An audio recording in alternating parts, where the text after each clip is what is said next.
Seoul, South Korea, January 27 UPI. South Korea may decide to ship refined petroleum to North Korea to power an inter-Korean cultural event next week.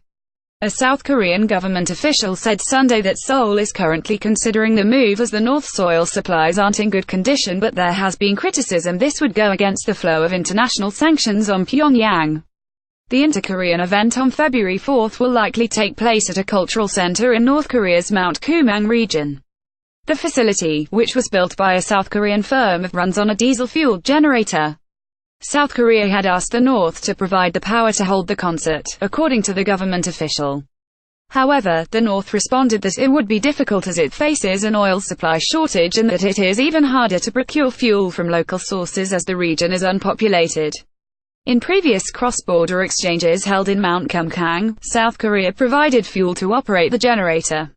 However, with United Nations sanctions imposing comprehensive restrictions on oil flowing into North Korea, shipping petrol to the North will be harder than before, the official said.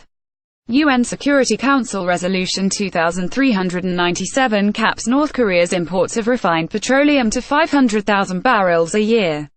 The amount of oil needed for the cultural event would amount to roughly 10,000 liters or 63 barrels of oil. While the move wouldn't breach the UN quota as it is still the start of the new year, it may irk Washington, which enforced an all-out ban on refined oil transfers to North Korea last August. The Seoul official said the government will closely discuss the issue with Washington before initiating the oil transfer, and that the supplies will only be used for the cultural event, with leftover oil returned to the South.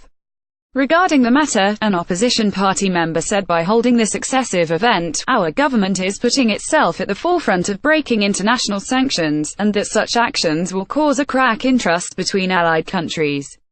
The pre-Olympic cultural concert will likely showcase North Korea music as well as contemporary and traditional music from the South Korean side. Roughly 600 people from the South and North will sit in on the event, which will be the first inter-Korean cultural exchange in more than 2 years.